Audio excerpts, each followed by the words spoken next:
So a lot of it, Shivain, is just sort of happened on its own, right? It wasn't some preordained grand plan that I had, to be fair, to be honest. So it's now 30 years actually. I spent over 3 decades in the in the industry now. Started in 1994. So seeing the evolution of this sector, so to say, over these last 30 plus years, it's been an interesting journey.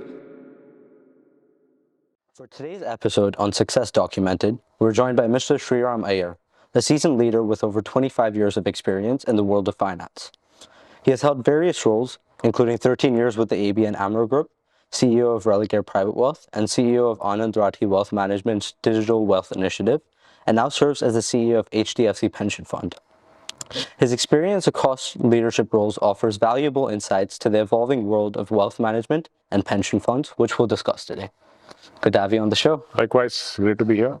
So, starting off, tell us about your journey in finance. Why did you get into it, and how it came about? So a lot of it, Shivain, is just sort of happened on its own, right? It wasn't some preordained grand plan that I had, to be fair, to be honest. So it's now 30 years actually. I spent over 3 decades in the industry now. Started in 1994. So seeing the evolution of this sector, so to say, over these last 30 plus years, it's been an interesting journey. What got me into it, frankly, I started my journey into financial services thinking that I would be an equity research analyst. I was very fascinated with the whole concept of fundamental analysis. But then the way things panned out, I eventually ended up, while I did start with that for a brief period of time, I ended up spending a lot more time on the front line, which is on the sales side of retail finance, which then really sort of caught my attention, really caught my interest. And thereafter, I had this great opportunity to sort of do multiple roles across multiple industries, right from lending to banking. And within banking, of course, there is the asset side and the liability side. I was in the consumer bank, as you pointed out, with ABN AMRO for almost 13, 14 years. So close to half my career was spent in this bank, which gave me an enormous opportunity to sort of do multiple things across multiple geographies. And then eventually, of course, got into something which is more specialized, which is wealth management. So I used to run these businesses that you pointed out, Religare, which was a joint venture with Macquarie initially, and then became was Religare Private Wealth. Ran that for around 7 years, and then helped work with the Anand Rathi Group to sort of build their digital. So it's been a diverse set of experiences over these last 30 years. And of course, the last 3+ years now as the CEO of HDFC Pension Fund. So it's almost as if what I do now is really what my calling was always. And this is something that I'm extremely passionate about. And we'll talk about it, of course, slightly later in terms of why is it that I'm so passionate about what I do today. And why do I find myself and consider myself incredibly fortunate to be where I am and hope to make the most of this opportunity. And you've pivoted from, sales side to something more specialized throughout your career. Yeah. And now you're in pension funds, which you never did before. Yeah. What's your kind of advice for, pivoting from different roles for? So with me, I think a lot of it happened, it wasn't, as I said, it was none of these things were really, I didn't plan to be the CEO of a pension fund. It just so happened that, some of these opportunities came at the right time for me. I started off, as I said, with lending. So actually, for a very brief period of time in equity research, did that for around a year, and then got into corporate lease and had purchased. That was just for the first couple of years. And then I really started my foray into, let's say, the retail side of financial services, which is consumer durable lending, right? Lending for financing consumer durables, two-wheelers and personal loans, right? So that's where I spent around 3 years. That was hardcore. That was a hardcore sales job where you needed to sort of beat the streets in a place like Ahmedabad or a place like Baroda or a place like Surat. Intensely competitive markets, given the fact that people there intimately understand money, and therefore your ability to sell a product such as a consumer durable finance option where the IRR could be upwards of 30% was very, very hard. So it taught me some very, very valuable lessons early on. But then I got this opportunity to get into a more holistic kind of a role with ABN AMRO, where I was able to do both the asset side and the liability side, which is essentially the lending side, which is a part of what I used to do in the consumer bank.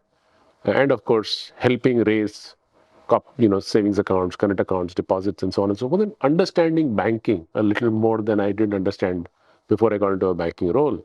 And in those days, way back in 95, 96, 97, which is at 97 is when I joined, 97 is when I joined, 97, 98 is when I joined ABN AMRO. Banking was still, there was still this whole old world charm about banking, right? Today, banking is all about getting onto your mobile application, the bank mobile application, and pretty much doing all your transactions. Those days, banking was more intimate, was more personalized, and you had to be a holistic banker. So, though I was a part of the retail bank or a consumer bank, I had to know a whole host of things which were not necessarily in my domain. Which was, for instance, I needed to know how a letter of credit worked. I needed to know how a bank guarantee worked. I needed to know uh, how does clearing work, right? What's the process that a check goes through when it gets presented at the counter in a bank, when you're cashing it across the counter or you're putting it in clearing. So I think those were very invaluable years of experience that I got. And then, of course, the financial services sector went through a significant shift in the year 2001, 2002, 2003, when the financialization of savings started sort of taking off in India, be it mutual funds or insurance. These were two products that became very popular, started gaining popularity. I wouldn't say they were very popular even then. As traditional bankers, we would frown on these products and say, why should I be why should I be selling an insurance or a mutual fund product to a customer? And then eventually we realized that you had this unique opportunity to offer a holistic solution to a client, and these products should find a place in the client's portfolio. And thereby, you had this opportunity to sort of do more than just core banking, right? So the evolution from being just pure play bankers to becoming more solution providers to individuals is the journey that I had the good fortune of going through in ABN AMRO. It so happened that in 2009, post the global financial crisis in 2008, 2009, ABN AMRO started facing a lot of hit. I mean, ABN AMRO was actually um, up for grabs. So Barclays and Royal Bank of Scotland, these were the two large banks at that point of time, which were vying to acquire ABN AMRO. This was in the year 2007, right? And there was almost a bidding war that sort of started between these two entities. The trifecta, which is RBS, Fortis, and Banco Santander. These three banks together then eventually ended up buying ABN AMRO Bank globally. India went to RBS, Royal Bank of Scotland. They carved up the ABN AMRO global presence into regional, what respectively each of these three acquirers would get. India, came to RBS, Royal Bank of Scotland. But those were also the time when the banking world was hit with a huge amount of headwinds, right? I mean, the whole global financial crisis, which you may probably have read about, um, caused significant strain to numerous banks. RBS, therefore, was under severe stress. There was a significant amount of, I would like to think, rethink of strategy that most of these banks had in terms of their global presence. And RBS had just about acquired ABN AMRO, and this was in India, was a new market for them. And very soon, the majority shareholding in RBS became of the government of UK government because of the fact that they had to be funded, they had to infuse capital. And India, therefore, very soon became a non-core market for them. So in 2009-10, I'd spent around 13 years in the bank. And it looked like, there wasn't too much of an opportunity. The growth opportunity would get constrained, which is when this opportunity came by where Macquarie, which had a joint venture, Macquarie Bank of Australia had a joint venture with Religare Group in India. And, they were looking to build a wealth management franchise. Having spent 12, 13 years by then in the banking space and having been exposed to, wealth management as an opportunity, it was very clear that this is one area that would see explosive growth, right? And unlike pure play banking, which is more around processing transactions efficiently, uh, investment management or wealth management was more around actually having more intimate conversations with clients, right? Clients would open up to you in terms of their aspirations, their goals, their cash flows. So you needed to really win their trust if you needed to sort of offer solutions to them. And that really sort of caught my interest. And when this opportunity came up to join the team at Religare Macquarie, I took up the opportunity and worked with them for almost 7 years. Of course, this was from the year 2011 to 2017. And in these 6 or 7 years that I spent with them, I had a bunch of colleagues that had joined, along with me from ABN AMRO. I mean, a lot of them decided to also join the Religare Macquarie organization. And I'd like to think that while being a non-bank, building a wealth management business without not having the banking leg was not so easy. But I think we were able to do reasonably well in those 6 or 7 years that we spent at Religare Macquarie. And then eventually it became Religare Private Wealth, and Macquarie then decided to sort of focus back from Australia. And those were all things that were happening during that period because every bank was re-examining its approach globally. And I had this opportunity to work with some fantastic colleagues, who sort of helped me and worked with me to build this business into a business which was reasonably scale. It wasn't a very large business, but I think one thing that we could claim is that we were able to sort of work with clients who would trust you, right? Which I realized early on was the most important thing when it came to helping people manage money. That if they didn't trust you, and I still remember resonates. One of my bosses always told me this, right? He said, "It's first the battle of the heart, then it's the battle of the mind, and then it's the battle of the wallet." Right? So you need to look at it from that perspective. You don't if you straight away get to the wallet and try to get a share of the wallet of the client, that ain't going to work because the client had to start intrinsically trusting you before they opened up to, working with you, right? So I think a lot of interesting learnings along the way. And then of course the Anand Rathi experience was unique in its own way because this is the first time I was actually working with a hardcore promoter driven group. Incredible respect for Mr. Rathi, who's the founder of the organization. He founded the company in 1994 at the age of 52, 53, after having worked for a long period of time in the Birla Group. Built an incredible organization. He's one of the sharpest individuals that I've ever interacted with. He's one of the pioneers as well. He's truly one of the pioneers as far as the financial services business, various financial broking business specifically is concerned. And then I had his son, Amit Rathi, who I used to work with very closely. And I learned in those 4 years that I spent with Amit and with the Anand Rathi group, I think my learning curve was the steepest. I think I was able to learn so much during those 4 years because of the sheer approach that they took to business. And I think Amit, I would credit a lot of my learnings to Amit, who is my contemporary in terms of age, incredibly bright guy. And I think somebody who understood that simplicity. And he was, amongst the first few people who actually taught me that you didn't need to have a complex solution for it to be effective. And I think that really stayed with me and continues to stay with me. And that's the bedrock of my approach to, thinking about money, right? And I think those 4 years were very interesting.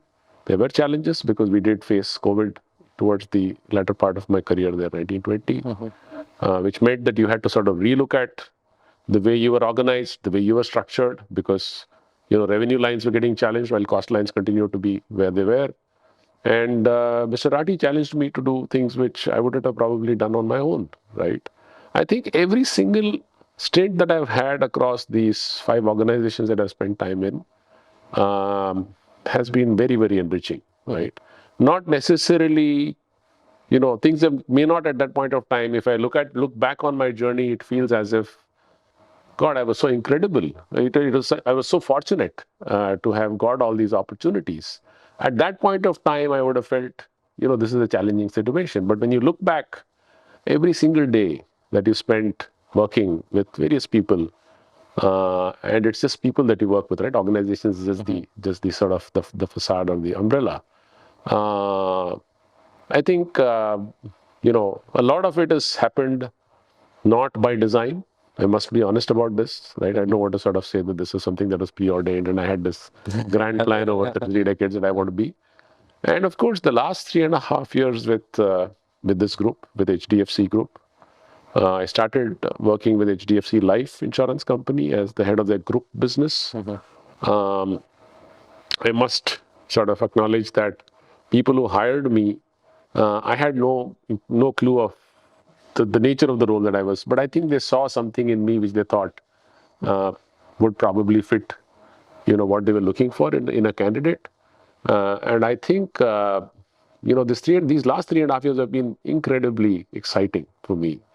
And the amount of freedom and the amount of elbow room that we've got to do things differently, having the advantage of a brand like HDFC, which I think a number of people tend to sort of, as individuals, we tend to sort of underplay the brand that we work for, or the brand that we are under, or the brand that we sort of are associated with. Under is not the right word, associated with. I don't think we give it enough credit. In my case, and I keep saying this to my team as well, that we should consider ourselves to be incredibly fortunate to have this opportunity to represent this brand which opens doors for you, right? And I have worked in organizations which which were not necessarily very strong brands at different points in time, right? And you had to use your personal brand to open doors, which was incredibly hard, but also teaches you a lot of things. So therefore, these last 3.5 years, and of course the pension fund stint that I've now spent around 3 years plus now doing that, has been very rewarding, right? And I've been able to uh, sort of implement a lot of learnings that I've had over the last 26, 27 years before I joined this organization. And hopefully some of them have worked, some of them will work, some of them will fail. I think you're being too modest. No, but that's true, right? I mean, I think all of us should acknowledge the fact that there is an element of skill, there's an element of luck as well, right? Some of these things fall in place because you have been lucky, right? You have been, there is a certain reason that's beyond your control that some of these things have happened. And I think we must be grateful for that. Otherwise, one can get very, for want of a better word, too egoistic. And I think that is something that I certainly don't want to be. I want to sort of, humility is something that I respect in people. And I hope I'm able to sort of remain humble. There are people who are many, many, many times more successful than I am, and I consider myself to be. I'm very happy with where I am. Success is a relative term, but I think humility is important. That's an interesting career start to finish. Zooming into the beginning, Yeah. with your sales role in Gujarat, you said it's really, it's a different challenge selling to people who know a lot about the Yeah. service that you're selling, which is, of course, people should know about the financial services that Yes. you're getting into, but it poses its own challenges. How did you Yes. navigate those? And, coming out of that, what are your tenets of sales? Yeah. So I think, I got into, it's very interesting, right? I got into retail, consumer finance sales, retail financial services sales. It used to be known as, to call it sales finance, right? That's what it is known as. Within the organization that I used to work for, Global, it used to be in GE Countrywide, which is the organization that I worked for. It was a joint venture between GE and HDFC, surprisingly. Right? So HDFC, there is this old connection with HDFC as well. So the Countrywide was the name of the brand that we used to operate the business in. And I joined this organization without really understanding what I was getting into, right? Might sound a little weird, but frankly, I didn't really fully understand, comprehend. I mean, I knew what I was supposed to do, but I didn't really understand the magnitude of the situation or the challenge that would be presented to me. So for the first 6 months, I was clueless, right? I mean, I tried various things. There were two guys who used to work with me. They were known as the field sales executives, and I was the business development manager for that market. There were two people in Ahmedabad, one person in Baroda. And we were supposed to go out and appoint consumer durable dealers, two-wheeler dealers, as distributors of, the loans that we would give out, right? So essentially package, the loan along with the product, right? And, one would think that this is a relatively simple thing to do. But I can tell you that this whole process of executing this plan was incredibly tough, right? And given the fact that Gujarat as a market, and especially when it comes to money, as I was saying earlier, I think that community understands money intimately, right? And it's in their blood. Even people who are not necessarily educated in the traditional sense, right, understand money very well, right? So education is not necessarily equivalent. I mean, doesn't necessarily. Financial literacy. Yeah, it's financial literacy is very strong there. People do understand, money very, very well, right? And therefore, they would look at money in a very earthy sort of a way, right? They would understand the mathematics without necessarily getting into the IRR calculation, right? They would know intrinsically whether it made sense or not, right? And you had to then, in that situation, be able to add value to their life. So to a dealer who was selling, refrigerators and televisions, right? How do you convince him to, package a loan on top of that? And those days, things weren't as easy as it is today. Today, it's as simple as just swiping your card, right? I mean, giving out consumer durable loans is almost, it's a very easy task, Yeah. right? But those days, you had to go through a certain credit buying process. You had to do a credit assessment. The organization would assess whether and which would be friction as far as the dealer was concerned. So the dealer was interested in every single person prospective customer walking into the showroom. He had to make a sale, right? And introducing this finance discussion into this could potentially act as a friction, right? And could potentially sort of distract the customer's attention from the product that he would end up buying or intended to buy to something that the dealer didn't really have full control over, right? So how did you in this situation add value to this whole process, right? To something that I realized that, it wasn't as simple as just going and sort of sweet talking or smooth talking the customer or the dealer into agreeing to work with you. You had to truly add value to the individual, right? And if you didn't solve a problem for him, uh, he may humor you for some time, he or she may humor you for some time, but you had to, if you wanted to have a long-term impact, you wanted to create a long-term impact, and if you wanted to build your business, and if you're convinced that, the partner that you're talking to, or the dealer that you're talking to, can benefit from what you're, the proposition that you're providing, you had to have a true conviction, and that conviction had to be demonstrated to the individual, right? And demonstrating it to the individual would take time and effort, right? What is it that you could do such that you are able to win the trust of the individual? Trust is one thing, but also how do you prove to them, prove to the dealer that you will be able to positively impact his business? How can you grow his, let's say he's doing 100 units of sale, how can you grow it to 130 units of sale or 140 units of sale? If he's selling a television which is 50-inch, how can you help him through finance upsell a 100-inch television? Or somebody who's walked in to buy a 2-door refrigerator, how could you sort of using finance get the customer to consider buying a 4-door refrigerator and thereby positively impact his or her overall revenue? So so it gave me this very important lesson on the sales tenet that you spoke about, right?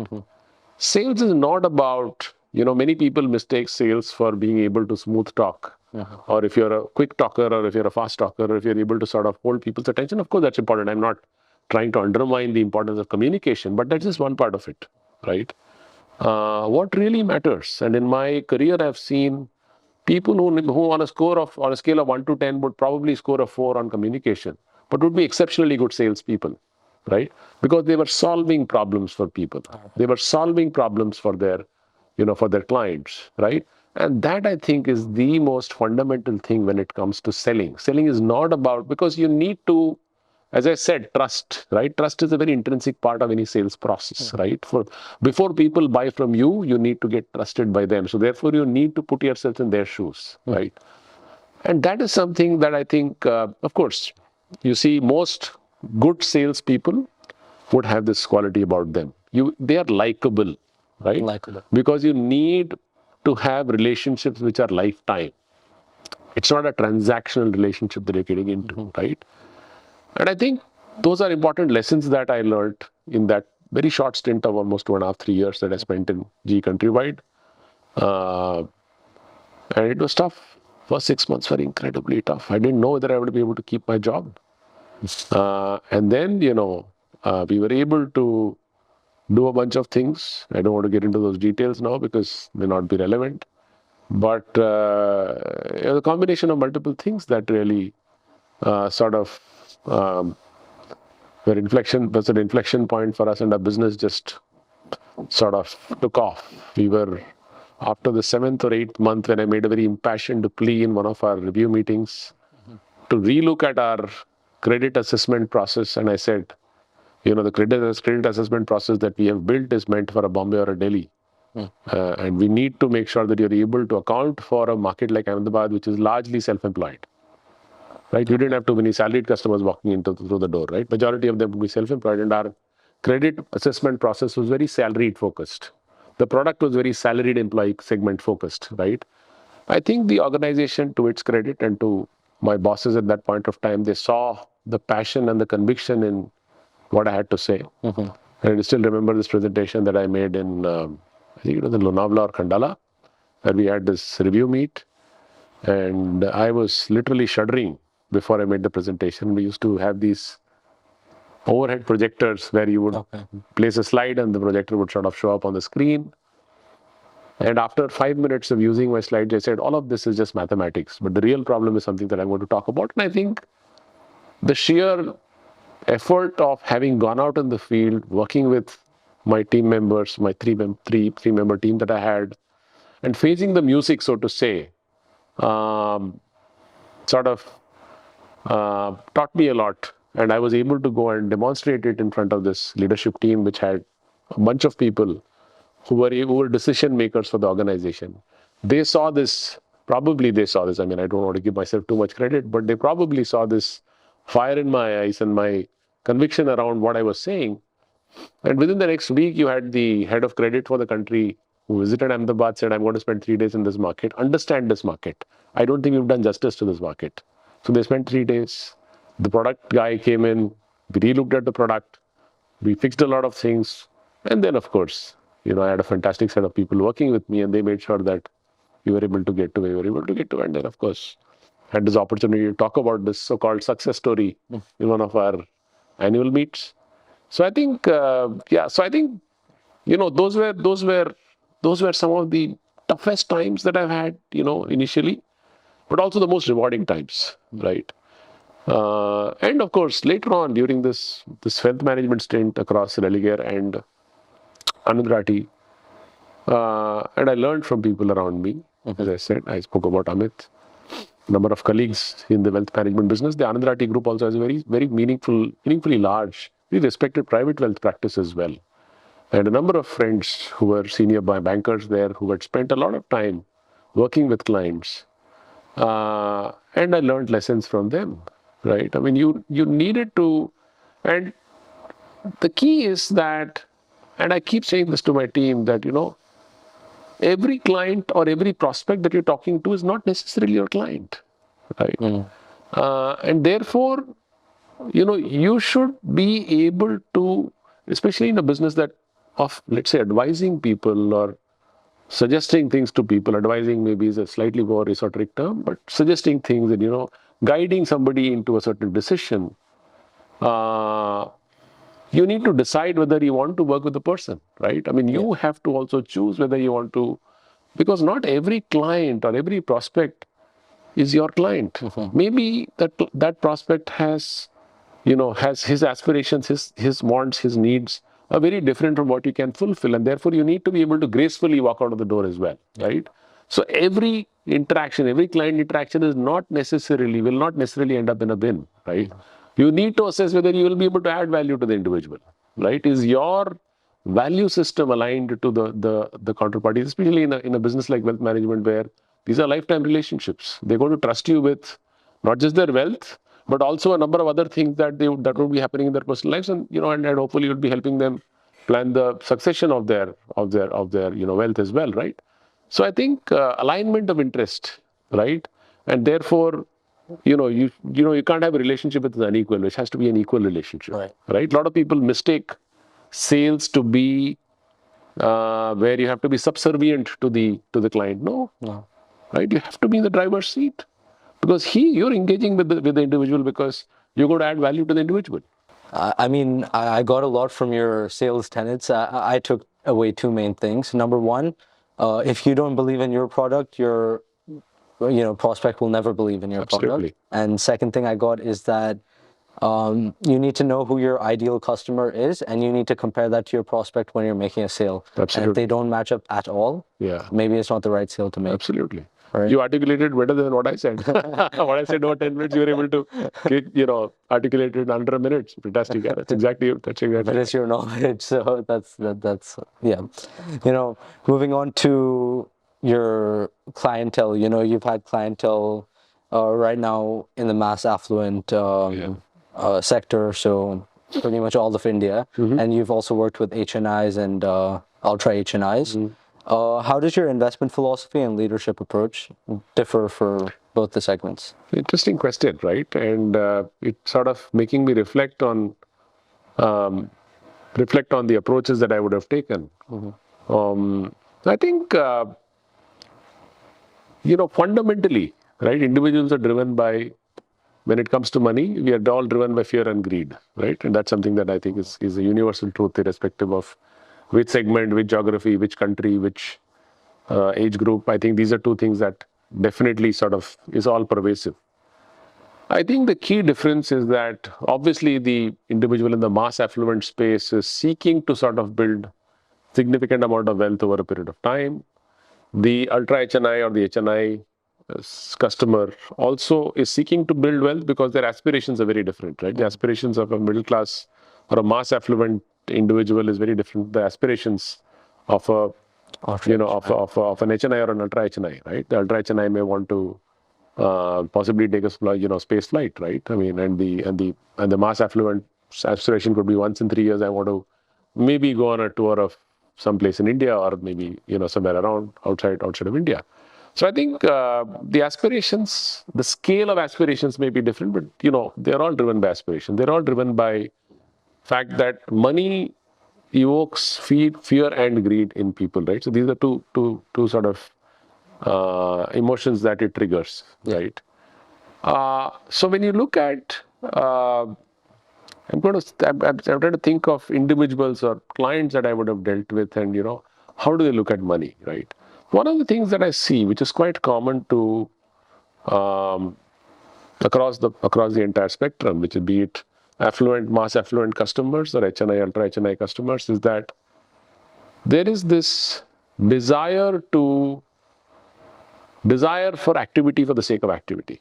And I'll try and explain what I mean by that. So I think there is this belief that the more products that I have in my portfolio, the more PMSs that I have in my portfolio, the more kinds of products that I have in my portfolio, the more money that am I going to make, right? And that doesn't change, right? Irrespective of maybe the mass affluent customer says that, hey, listen, I can't buy an alternate investment fund because the minimum ticket size there is 1 crore, but I definitely can buy let's say a PMS, portfolio management scheme, which is available at a ticket size of 50 lakhs. It used to be 10 lakhs, it used to be 25 lakhs. I think now it's 50 lakhs. I've sort of lost track of what the ticket sizes are, but but there is this desire to complicate one's portfolio, right? And this is a lesson that I learned during my stint in Religare and in Andrati. And I said complexity doesn't necessarily create outcome, right? And I like to, and my favorite example, and I don't know how I thought about this example, in one of the conversations I said,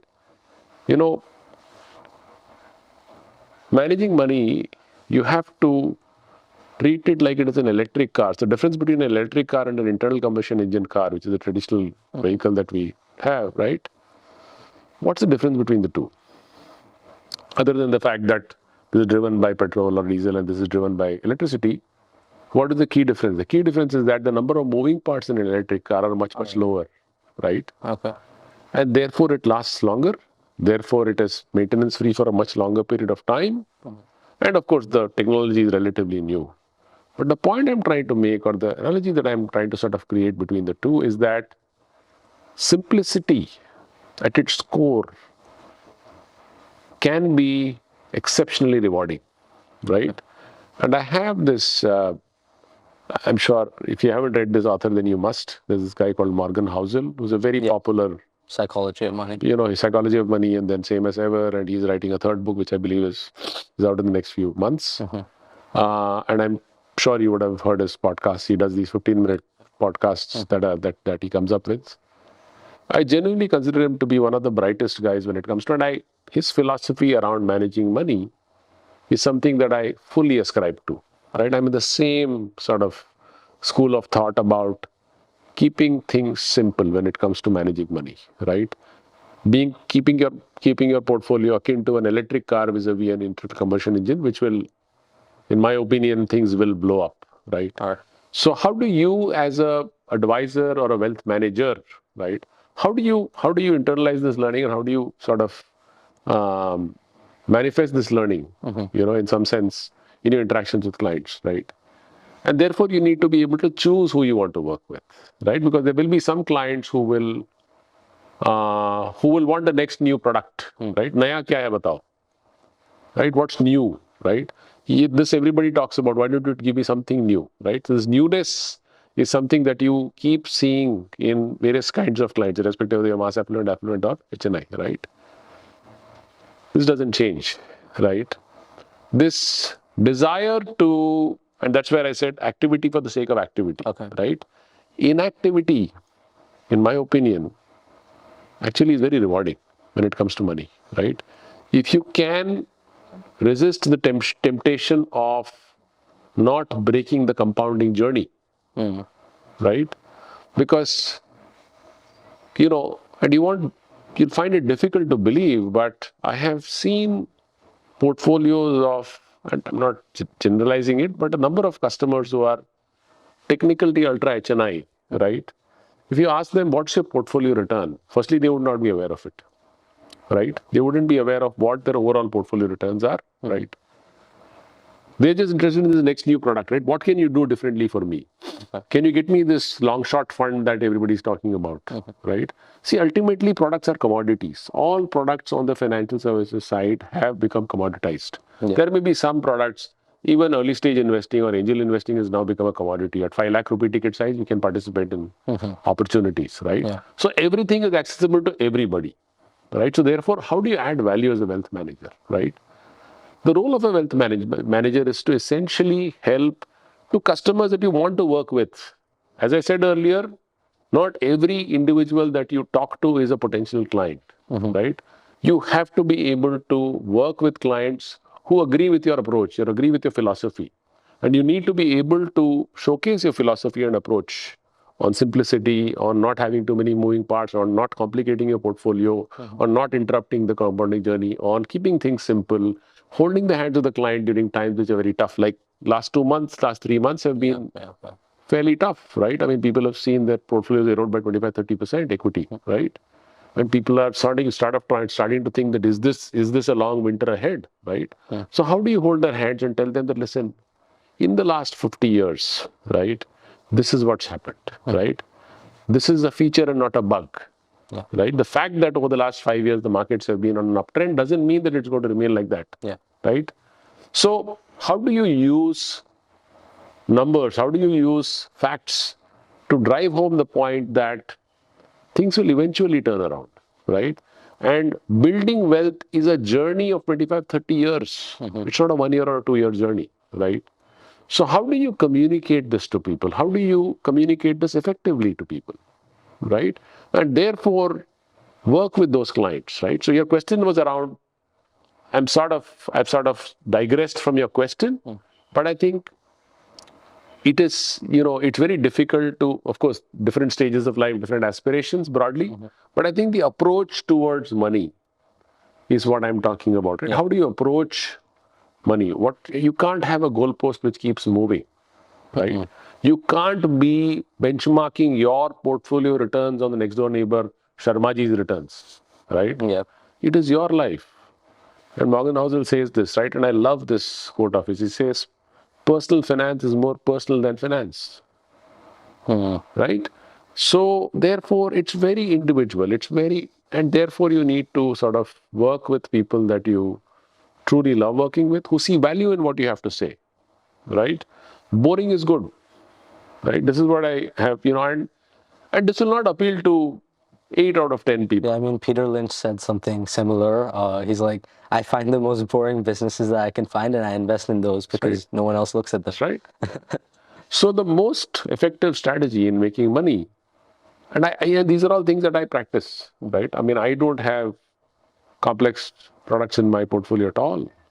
I do not touch a product which I don't understand. I will not touch it, right? Why should I, right? Just because somebody who's coming and selling me the product claims to understand it. And if you keep scratching, keep asking why, how, what next, you get to a stage where you realize that the person doesn't probably know beyond a certain, somebody else, you'll have to get a specialist to come and explain this to you. I don't want to get there. My aspirations are very simple, right?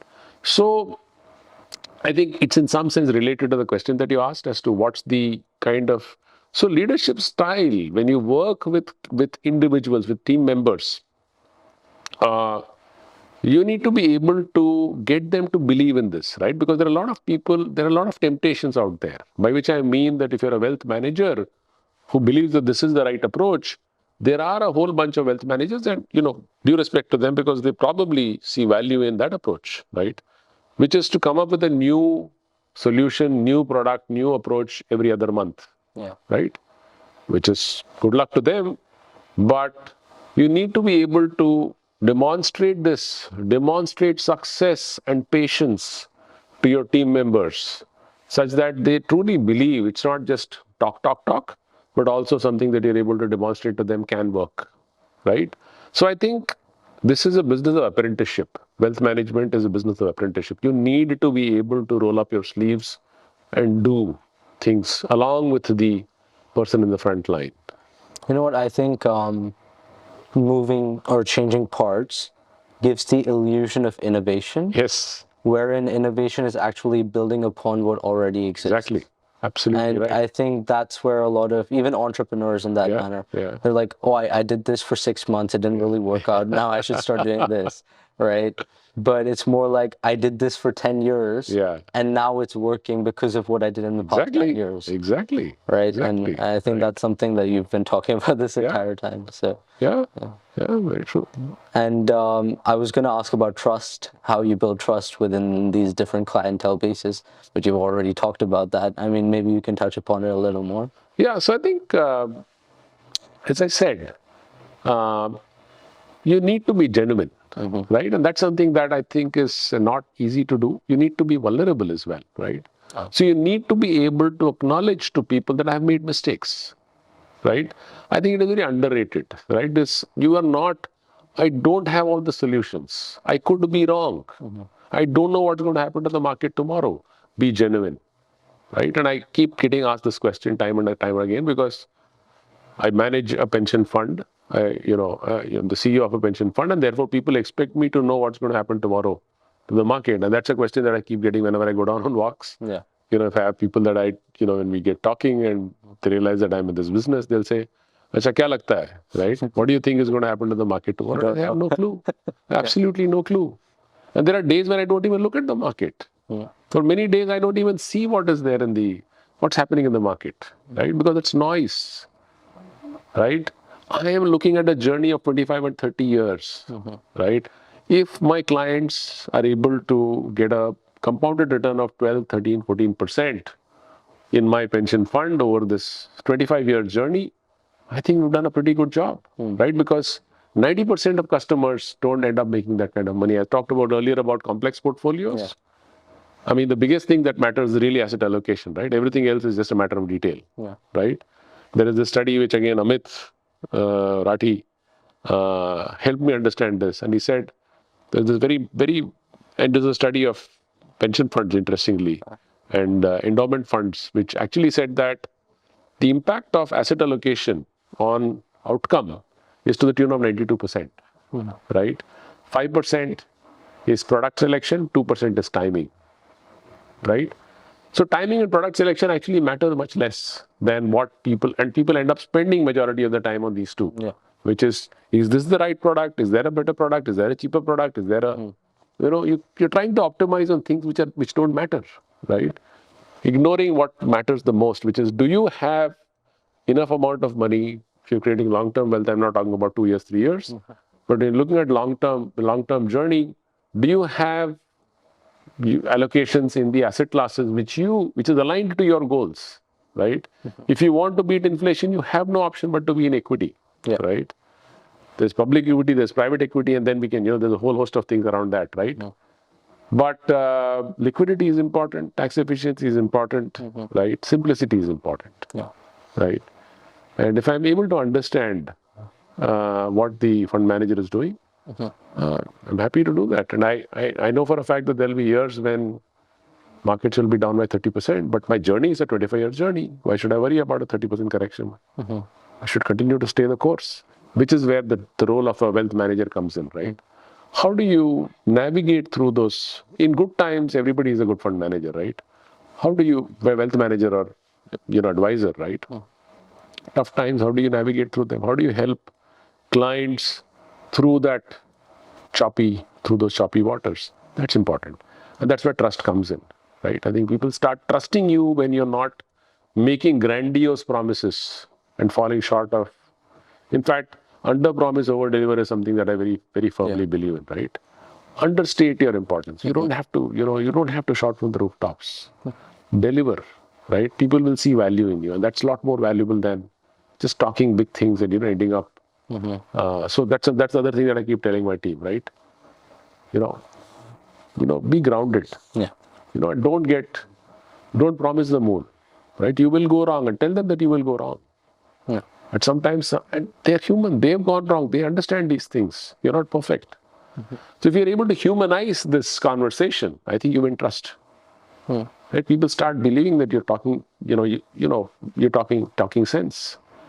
You can't always keep talking up what you do as an organization, as an individual, right? Yeah. You're going to make mistakes, right? But am I learning from them? Am I making amends? Am I acknowledging it, right? And taking corrective action. That's important, right?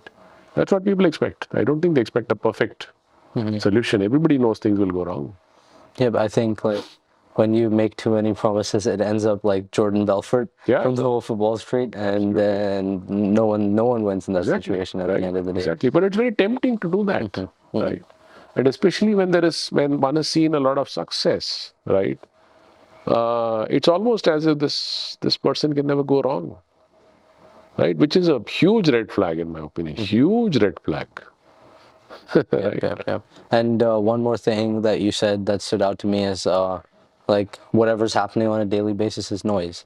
And I think Warren Buffett said that the market on a daily basis is a reflection of people's opinions. Exactly. On a long-term basis, it's a reflection of business value. Exactly right. Right. And that must be difficult to explain to some customers or prospects. Yes, it is. So, the beauty is that pension fund, which is the business that I'm in, and the NPS, National Pension System as it's called. And I keep thinking about this product and the way it has been designed. This product was designed 20 years back. Yeah. In 2004.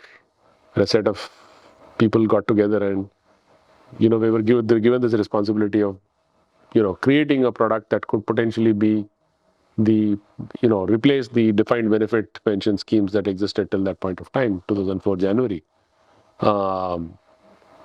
If you look at the product, right, it's possibly, and I keep looking at this product, and I have this, have had the good fortune of looking at all kinds of products, right? This has got the best of everything packed into it, right? So how do you therefore, and it's a product which is illiquid, right? Very difficult. In India, everybody says, no, but if I want the money out, when I can't get it out. So we turned it around and we said, you've heard this term, daag achhe hain in surf. There is a Surf Excelmatic ad, if you would have seen on TV. It says, daag achhe hain. It says that, blots are, when somebody's playing, daag lag jata hai, right? Stains are good, right? So we said, lock-in achha hai, right? And we said, how can we prove this, right? How can we prove this hypothesis that the fact that this is a locked-in product is good for the client, right? And therefore, we sort of simulated what would have been the behavior or what would have been the outcome over a 20-year time horizon. This product is 20 years old now. Had it been an open-ended product or had there been exit options to the client, how would it have behaved? Yeah. What is the return that you ended up making over a 20-year time frame vis-a-vis a product, the product it is, which is essentially a locked-in product? What's potentially the differential in returns or potential in terminal value, right? And the difference is stark, it's 2x, right? Yeah. And that's because this product does not allow you to fall victim to your own emotions, right? You can't get out of this product. This is the perfect recipe for for making sure that people stay invested till they superannuate. And a lot of people ask me that, but at the time of superannuation, if the market corrects, my answer to that is it doesn't matter. If you look at 2008, when the market's corrected by 60%, somebody who had remained invested for the last 20 years, those were very nascent days, right, in the market, right? But somebody who had remained invested for 20 years would have still ended up making a double-digit compounded return even after the correction, right? So in the current correction that people have seen, 26, 27, 30% kind of a correction that's happened in the last, let's say, 5 months, somebody who's remained in this journey for the last 20 years would have seen his IRR sort of dilute by maybe 2 to 3%. Oh. That's it. Yeah. Right? So I think this is hard, right? But for me, it's relatively easy because the product is structured like this, right? And therefore, I keep telling clients and I talk to large groups of clients in the current situation because we drive these awareness sessions across corporates largely. Yeah. Where this becomes a key product because this also has some tax benefits. NPS has some tax benefits. It's very attractive. Especially for salaried individuals, it's a very attractive product. It helps them save tax. So that's just in my opinion, it's a byproduct, right? But the key is that the product is structured brilliantly, and therefore it helps you sort of build. If you don't have the option of exiting, you just stay on the journey, right? And this can blow your mind, right? 12% compounded over 25 years. Yeah. People can't even imagine that kind of money, right? So you need to be patient. This product is at a very, very nascent stage at this point of time. Adoption is just picked up. But I'm glad that, that's something that I do for a living because this is something that drives me, which is having seen people deal with money in different ways and having seen people make a lot of mistakes with money, right? And ending up regretting it. One of my drivers behind what I do, and I have this great opportunity and good fortune to be able to impact people's lives in a positive way, and set of people who are mass affluent, right? If I'm able to, and this is something that I keep telling my team, that this is an opportunity for you to change people's lives, right? Because I genuinely believe that if you do this right, this guy is going to bless you 20 years from now because you got them on a trajectory which they wouldn't have gotten on their own, right? Yeah. That's really what matters. That drives me. And if you're genuine, if you're sincere, if you're transparent, if you're vulnerable, people will trust you.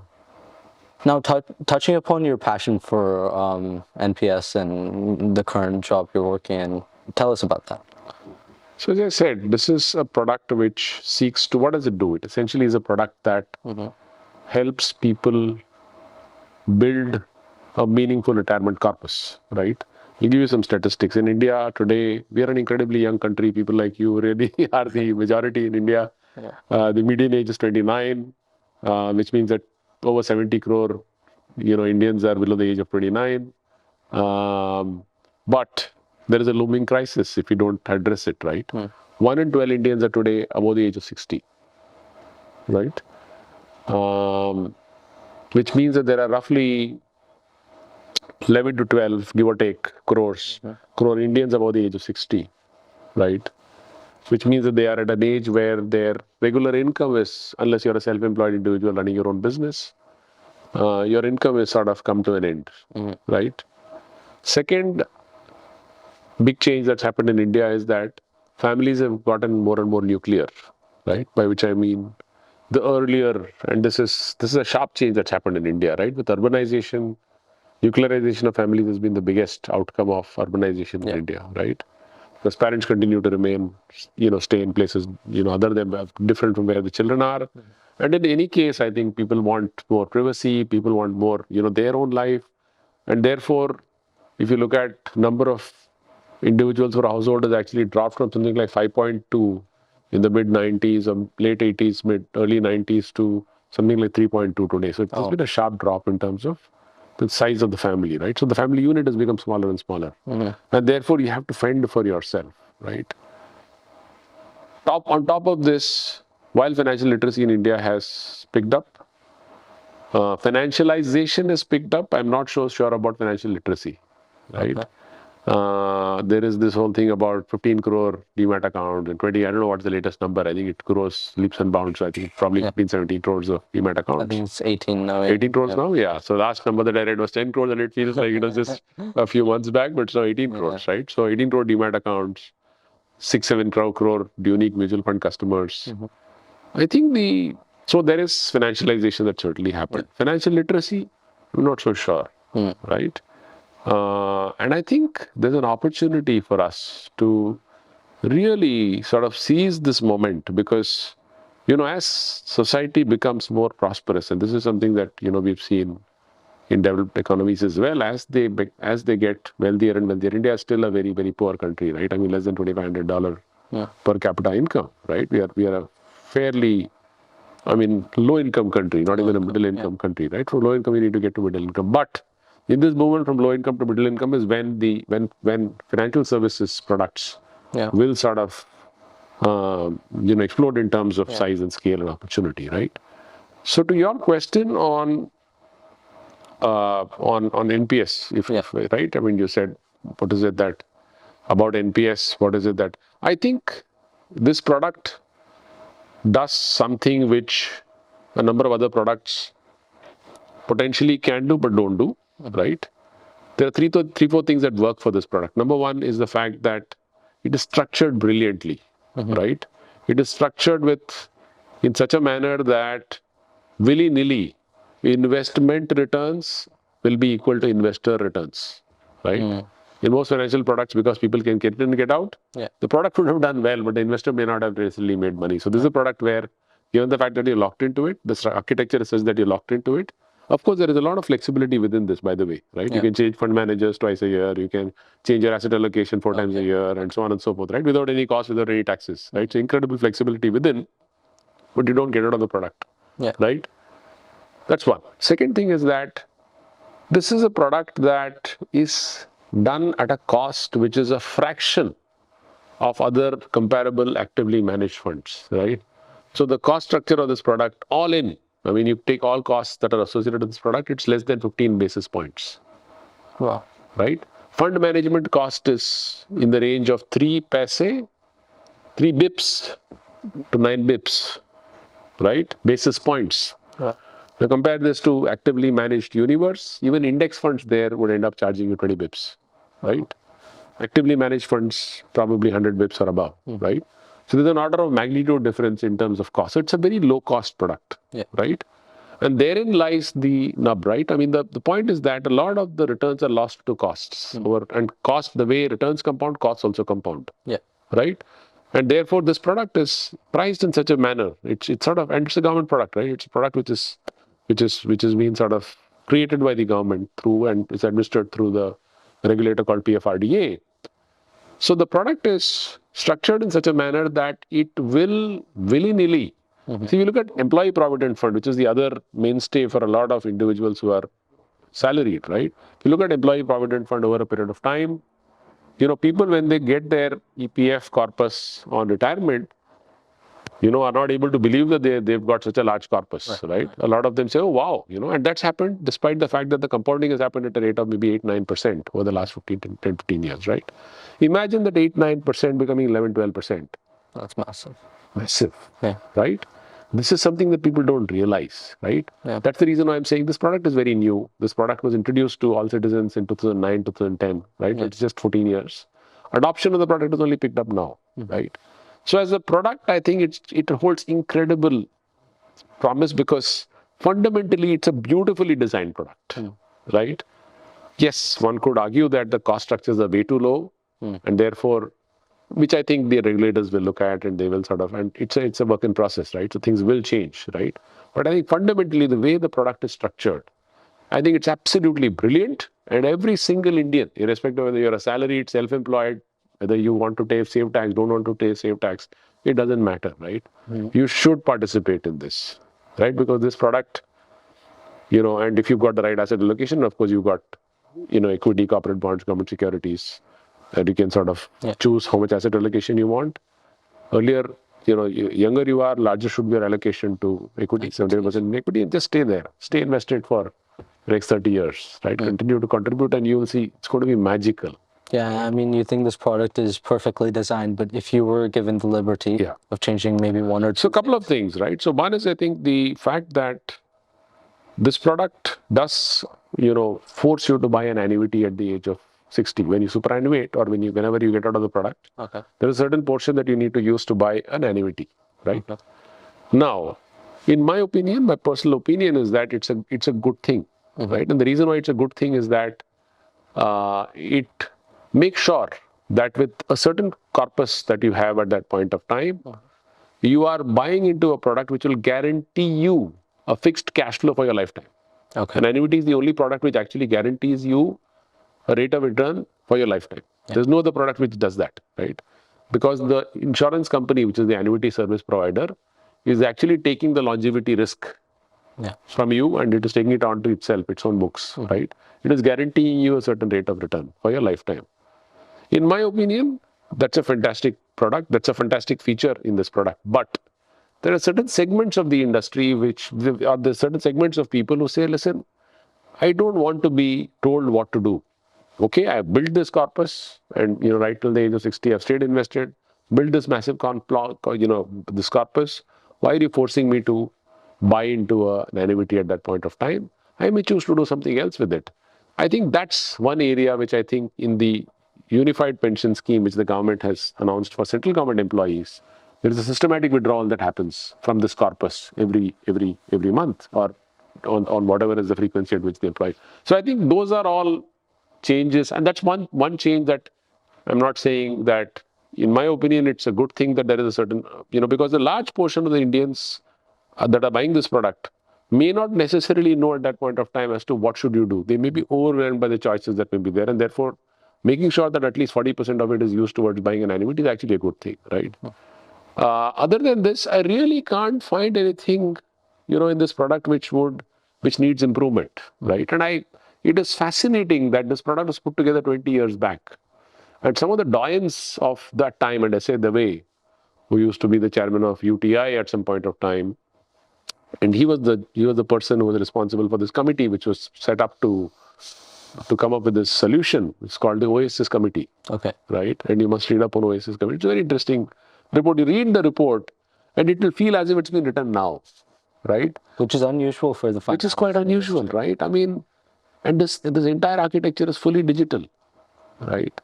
And if you read this report, you will be fascinated by the amount of thought that's gone into building this product. I think it's a brilliant product.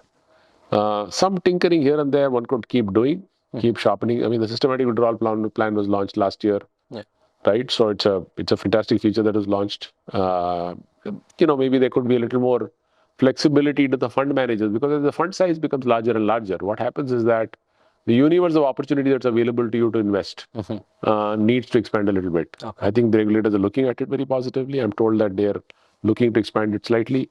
Those are all things that will happen. I think we're still at a fairly nascent stage. At this point of time, the ball is in our court as pension fund managers and distributors of pension funds. We need to do a much better job of going out and making sure that more and more people are aware of this brilliant product. I think as of now, there are only 67 odd lakh Indians who bought into this product outside of the government sector, right? Which is a drop in the ocean, right? So the opportunity is massive. So the amount of work that we have cut out for us to make sure that we're able to take this product to the masses, to people out there, and get them to sign up for it. What a huge headroom for, growth and an opportunity for us to build on this, right? Long way to go. I don't think we need to make any fundamental changes to the product. The product is attractive in its own way at this point of time itself. Of course, it can keep getting tinkered, but I think the task is really to take it out to as many people as possible. Yep, and now taking it out to as many people as possible. India is still a low-income Yes, country it with is. a large Yes. number of people, Yes. unfortunately, being below the Yes. poverty line. How do you think this pension fund industry can reach those low-income people at a large scale, which is An the excellent question, right? And this sort of ties in with the, if you've seen the budget announcement this year, yeah there is a talk of a unified pension architecture. So the finance minister announced in the budget, it was just one line which was mentioned, but there is a lot of work that started happening, right? If you look at the pension architecture in India, there are a multitude of products that are there, right? So there are superannuation funds, which some of the companies of yore used to offer superannuation to individuals, right? So where a certain part of the compensation or the employee would contribute a certain amount of money for every employee towards a fund which will get managed, and that corpus would be available to individuals, similar to NPS, but a little less transparent. I mean, it is a lot more opaque. The investment style would have been a lot more traditional, more fixed income oriented, and therefore the returns would have been more like 6, 7, 8%. yeah Right? Which in my opinion, right, a retirement product is a product which is best suited to invest in long-term products like equity, even private equity for that matter, right? In India under the NPS architecture, we still invest only in public markets, right? Okay. Again, only India. You could potentially sort of look at countries outside India as well, and of course, we need to build the skill sets as well. But those are all things that, because you see other country pension funds coming and investing in India, right? So clearly, that's a path that the industry will take at some point of time. Going back to your question on, so the pension architecture in India is actually very fragmented, right? So there is the Employee Provident Fund organization which manages roughly 22 lakh crores, right? There is the NPS architecture which manages around 13.5 lakh crores, right? There is a superannuation industry which, frankly, there isn't a very clear definition on what is the size of the industry, but I guess it's around 6 or 7 lakh crores, right? And then there are these pension funds managed by insurance companies, and then there are retirement products managed by mutual funds, right? So these are all the disparate, and then there is a public provident fund, right? So there's a very disparate architecture around pension funds in India, and that needs to sort of get to some common ground, and that's something that the Honorable Finance Minister, I think, picked up and announced this year, and there is some work that started happening where there's going to be a common framework for all pension products, right? If you look at each of these products that I just spoke about today, the architecture is different, the disclosure requirements are different, the cost structure is different, the tax structure is different, wow right? So therefore, if you look at it from a customer's perspective, he's incredibly confused. He says, what should I do? Low income, Especially the low income, right? So you need to simplify it from a low income, for a low income individual. You need to be able to, and see, ultimately in a pension society, if you look at the developed world, pension assets to GDP is upwards of 100%, right? If you look at the Nordic countries, right? Norway, Sweden, Denmark, pension assets to GDP is upwards of 150%, right? US is upwards of 100%, right? Even a country like Malaysia, if I'm not mistaken, is in its high 30s, low 40s percentage of assets to GDP. Pension assets as a percentage of GDP. India, there's some debate on what the exact percentage is, because you have to take all these things into account and then divide it by the GDP. The best estimate is around 8-9%, right? Chile, which is a middle income country, the per capita income there is, if I remember correctly, is around $14,500-15,000 per annum, right? That's the kind of, and it's around five times in terms of, and of course, India is a very complex country, right? right But if you look at, and they are at 75% pension assets to GDP, right? Australia, Singapore, these are all shining examples of countries which have an incredibly good pension society. They call it a pension society, right? India wants to be a pension society by 2047. So the government's stated goal is pension society in Viksit Bharat at 2047. So that's what the government is wanting to do, right? But for that to happen, we will need to make sure that then there are, if you look at the pension, so this one is the fragmentation, that's one issue. The other thing is that there are 2 or 3 pillars. There are actually 3 pillars that you need to have, for a pension society, right? So there is a segment of the population where there is a government, contribution that goes in towards helping them build, because they don't have sufficient money to save, right? Okay. A roadside tea vendor or a vegetable cart, somebody who's selling vegetables in his hand cart, they just sort of hand to mouth, existence is hand to mouth, right? So there is a government intervention, matching contribution, or some form of government intervention that is required for you to be able to make sure that they are able to participate in this building of this pension society, right? So that's one part of it, right? Where there is an active contribution from the governments. That's pillar 1, right? Pillar 2 is products such as NPS, right? Where you create the product in such a manner that, because these are all by its very construct, these are 30-year products, right? Even EPF for that matter, you can only take out the money either if you lose your job or if you when you're at the time of retirement, right? Sure. So these are all long dated products, right? When you have these kind of products, you need to provide some immediate, let's say, incentives for the individuals to buy into them, right?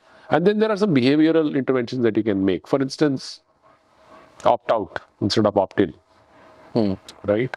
I mean, today, adoption of NPS in corporates where it is voluntary is less than 10%. Out of 100 employees, less than 10 employees have bought into an NPS, right? So it's very, very low, right?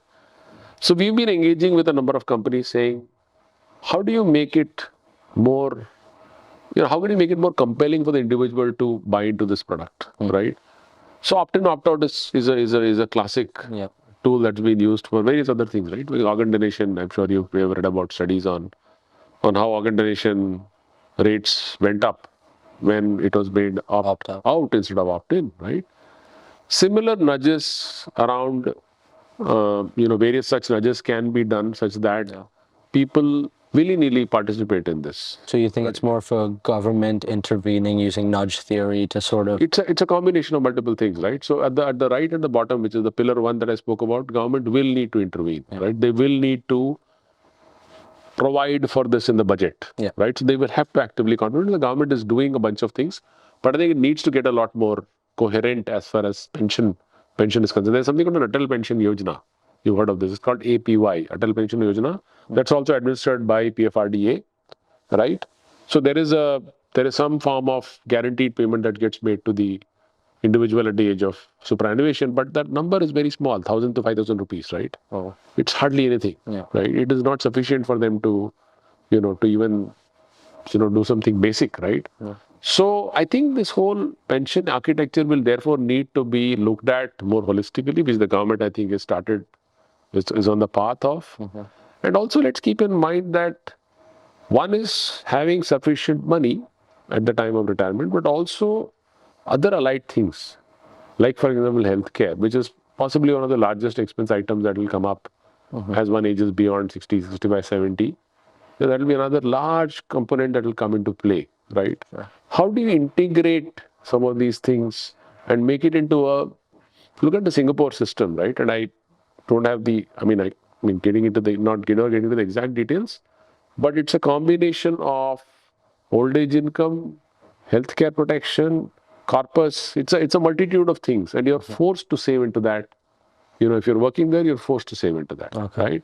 So I think so a lot of things needs to be done, especially to make it relevant for our country, where there's a very large number of people who are subsisting on minimal incomes, right? For them, living today is more important than even thinking about retirement, right? Yeah. So government will have to intervene there, and government is, but I think efforts will have to sort of grow manifold there. And I think as far as the middle layer is concerned and the top layer is concerned, top layer, of course, a lot of them save on a discretionary basis, and they have created, so that you can actually safely sort of leave aside for the moment, because they will take care of themselves, right? The middle layer, you need to intervene through behavioral nudges. You need to intervene through communications which are tailored for them, right? So, for example, gig workers, right? It's a big segment today. Swiggy, Zomato, both of them have 5 lakh plus gig workers on their own, and then there are the other urban collabs and the other varieties, right? Now imagine they are all making anywhere in the region of 25 to 35,000 rupees a month. Delivery, partners as they are called, Zomato's delivery partners make around 25 to 35,000 rupees a month. If they're doing it full time, right? Imagine if you're able to clip small part of that, the company, the employer chips in something matching contribution, even a small amount. Imagine the incredible impact that you're able to make. And NPS may not necessarily be the solution to everything, but it's a great solution for a large number of people, right? So that's the way I would look at the overall architecture. All right, so you told us about your entire career, start to finish, and of course you've been in finance to some extent throughout, start to finish. Yeah. How have you seen the industry develop? And if you could point out one major difference from now and from 30 years ago when you started off, what would that be? Yeah, so I think I think I spoke about this right in the beginning about how banking has changed, right? So I think that's something that is chalk and cheese, right? I mean, what we used to consider banking 30 years back, at its core, of course, things continue to be, the same. I mean, things don't change fundamentally. But I think the way individuals deal with this service has changed, right? I remember times when, we would have people waiting in queues in the bank. Of course, public sector banks, the queues used to be longer. But even in a foreign bank, which was supposedly meant for the creamy layer, you still would have queues of people waiting outside, and you had to service them one by one, sequentially. Every transaction had to be put through sequentially. And imagine today's situation where you walk into a branch and, except for maybe Saturdays, when it could possibly be slightly crowded, by and large, people who turn up there are current account customers, right? Even they have stopped visiting branches because everything now happens through digital means, right? Either through your phone app or through a portal access. That's the biggest change that I have seen happening in different stages. So banking is very obvious, and this is something that I'm sure everybody knows about it. In wealth management, I remember times when we used to fill up reams and reams of forms, right? Before a customer would make an investment, there would be a check you would have to cut out. There would be an elaborate form that they would need to fill. It's all, and I think that's been a big catalyst for the explosion of the mutual fund industry, or even the investing industry, so to say. Digitization has really powered that change. And it's happened in the last 10 years, right? I mean, look at the way some of the new age, broking platforms, wealth platforms have emerged. It's just incredible. The UI, UX is just so smooth, right? And it is almost as if they're tempting you to make that next investment, right? They're nudging you to buy that next product, be it the next dish on Zomato or the next, investment product on, let's say, one of the investing platforms. So I think that's a change that has really, most of it has been for the good, but I think it's also there's some dodgy stuff that happens there as well. But by and large, I think it's had a huge positive effect on the industry. Fundamentally, I think what will not change, and we spoke about this earlier, is especially around businesses that involve human relationships, which could be, wealth management is an obvious example, right? I mean, while there is a very strong case for mass customization in wealth management, especially in the mass affluent space, you don't need to do too many things. Just do these 3 things, you'll be sorted, right? Slightly higher, there's a lot more individual conversations that you need to have. So you can have as much of technology as you want, but ultimately it's the face-to-face interaction that really and holding the client's hand during times which are tough, right? Or making sure that you're there when the client needs you, right? Not physically necessarily, but when they need you for a particular decision or a particular, fork on the road which they need to need help on, how do you provide that? So I think those things will not change, right? And that holds true even for large corporate relationships that people have. There is intrinsic trust, right? So I keep saying this, price, it's very easy, right? There's the whole thing about price and value, but the point is that, the cheapest products are not necessarily the hottest selling products, right? HDFC Limited, which is a parent company, which of course now is merged into the bank. The rate of interest that HDFC Limited used to offer on its mortgages is typically 50 basis points to 75 basis points more than a number of other players which would sort of keep emerging and coming up. But why is it that people still went to HDFC Limited? They would visit the office of HDFC Limited and do the loan transaction, right? Because there was trust. This was a lifetime relationship that they were forging because they were buying something which is very close to their heart, which is buying a property, right? And therefore, they didn't mind working with an entity which they could blindly trust. They know that there'll be a fair organization, right? When I close my loan, I know that my documents will be handed over to me. It's not going to get lost somewhere, right? Processes are in place. They have their heart in the right place. They've got their mind in the right place, right? So I think those things will not change, right? And that's my view. I mean, things, who knows, right? 10 years from now, things may be very different. But I think some of these things fundamentally will not change. Yeah, I think I agree with the fact that, even looking at AI and how it's coming up, it can never take over humanity in the sense that,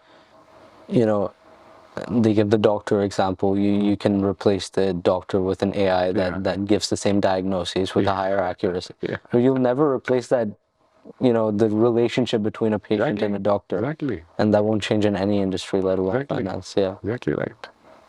Just to wrap up, do you have any pieces of advice to youngsters like me who want to succeed in the financial industry like you have?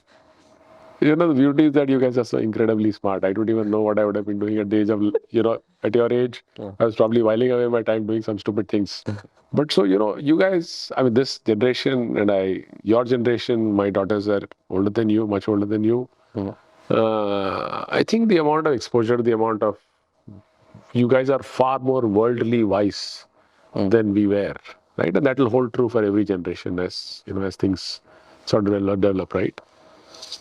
And I would like to go back to some of the themes that we covered earlier on, which is around trust, which is around being true to yourself, importantly, and being transparent and honest in relationships. These are all things that these are not necessarily very flashy or glamorous things, right? Yeah. But ultimately, if you look at people who have been successful, right, you will see that there is this common trait that runs across all of them, right? People who've been successful and who get remembered for long periods of time, right, are people such as J.R.D. Tata or Ratan Tata for that matter, right? I mean, classic examples of people who sort of, practiced what they preached, or probably they didn't preach at all, they just practiced. And that practice, demonstrated what they stood for to people around them. So I think the other thing that I would like to really talk about is there is this, there's something that I'm personally very, very fond of, which is hyper specialization is important. It's good to be very specialized, right? But I think width is equally important, right? And I see that benefiting me personally, right? Because I spend a lot of time on things which are very tangential to what I do for a living, right? So I spend all my leisure time listening to things and reading things which are not related to what I do for as my so-called job, right? And the amount of connections that you're able to make, right? From different industries, from history, from anthropology, from reading economic policy, from reading public policy, and listening to, there is so much of content that's available. I mean, it's just a treasure trove of content that's available on, any podcasting platform, right? It's just incredible the amount of content that's available, not just podcasts, a lot of articles and papers that you're able to read. I mean, sometimes I would be reading things which are, completely esoteric, right? And but you're able to make connections, right? I mean, it's sort of somewhere there is a connection that you're able to establish between what you do and a field which is very, very diametrically different from what you're doing, right? And therefore, I think the other thing that I would really sort of urge, youngsters like you to do is to, look at hyper specialization is great. And I can see that you are already sort of doing a whole bunch of things, right? Very, very, very different things, right? I think opportunities that is available to all of you all of us, I'm sure all of you, all of us, got great opportunities. India's at the cusp of a of sort of a getting to a very different trajectory, which hopefully will happen. India has been on that cusp for a long period of time, but I think we're truly very well placed in every way.